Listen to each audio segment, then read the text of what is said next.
I wrote a Blender add-on that lets you turn these into this in just a few clicks. And yes, you do not need to touch any drivers yourself. Great, huh?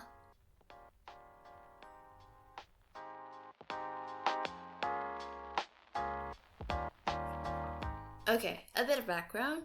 My favorite artist, Labyrinth, uses 2D faces in all his 3D characters, right?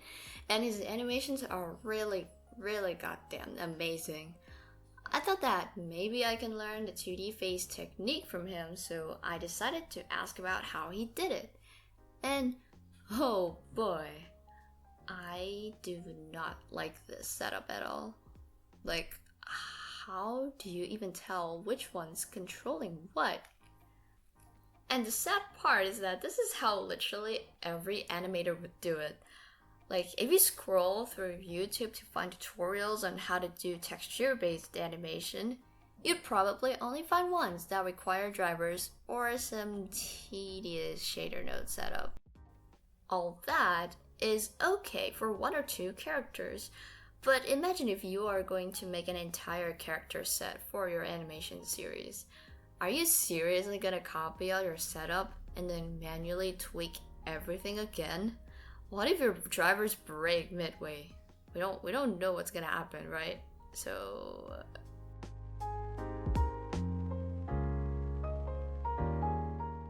and that's why I wrote Bean Textures, a Blender add-on to automate all those tedious 2D texture setup and keep my sanity for when I will work on my own animations. And maybe keep your sanity too. Oh, why Bean? Bean Textures? It's just a naming convention for my friend, don't mind that. Anyway, the add-on's mechanism is pretty simple. It does two things. First, create node groups that allow you to switch between images.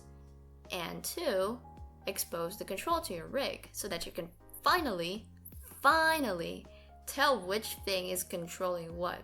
And all that with customizable interface too. And pie menu. We all love pie menu, right?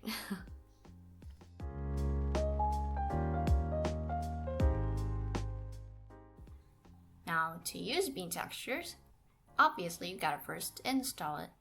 While I have actually submitted my add-on to Blender's official extensions hub, they haven't really approved it yet, so for now you just gotta visit the GitHub site that I mentioned in this video description and then grab whichever release I have at that moment. And then just fire up Blender and install the add-on through the user preferences. Okay, we're gonna give the add-on a try. I'll be working on a plane and then I'll slap a texture that I can animate. So I'll just add a plane, I'll go to the shading tab, apply materials to it, and then I'll be opening the Bean Textures side panel so that I can generate node groups. I'll call this mouth because this is gonna be a mouth texture, and I'll add the node group. It's actually gonna be an empty node group that this add-on will work on later. And then we can add a new configuration, call it mouth, and then we're gonna select the previous node tree. Now we're gonna import the image textures that I already prepared. I'm gonna select mouth, and just like that, we have all the images imported. And then we're gonna choose the linking type. It's basically how you would like to select the image. So for example, this int symbol will allow you to select the image based on a certain integer. For example, for this WQ, you would have to set the input to 12 so that you'll get the image. But of course, this is a mouth. We don't want to select the mouth shape based on some number. So I think I will choose enum so that I can use some kind of drop down to select the image I want. And then because these images have transparency, I'll check output alpha. And just like that, we can generate the node tree. As you can see here, we get a working setup.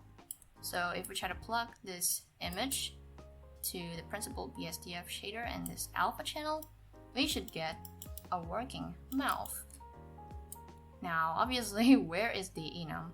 So shader nodes obviously don't have enums, but I had a workaround for this setup. So basically I just added another enum in this node that can later drive this integer. And don't worry, it's also automated, so you just hit add driver and this enum should be controlling that. So after we've done our setup, let's add an armature so that we can drive the texture. I'll rotate it a bit, scale it down. Okay, so now we're gonna go to pose mode. I'll go to the bone properties settings, and then I'll scroll through and find this bean textures connector tab.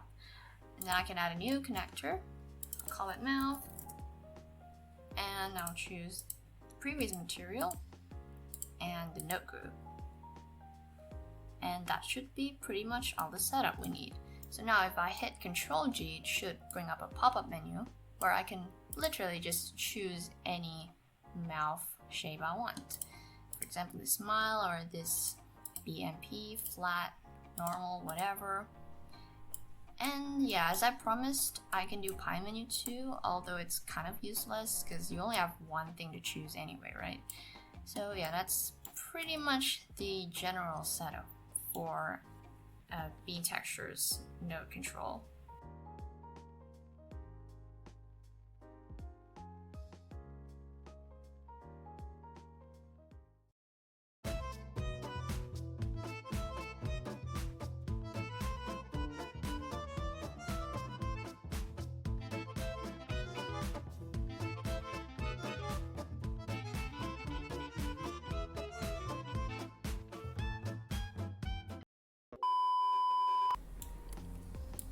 Woohoo! So now we can actually control both of the eyes together by simply dragging your cursor from top to bottom together. This actually works for any properties in Blender. It works for location, works for rotation, everything basically. So pretty convenient. And yeah, we can also animate her eyes now. Say, insert a keyframe. We're gonna make her blink. So she's blinking. I'll insert another keyframe, make her open her eye. Oh, would you look at that? That's so cute.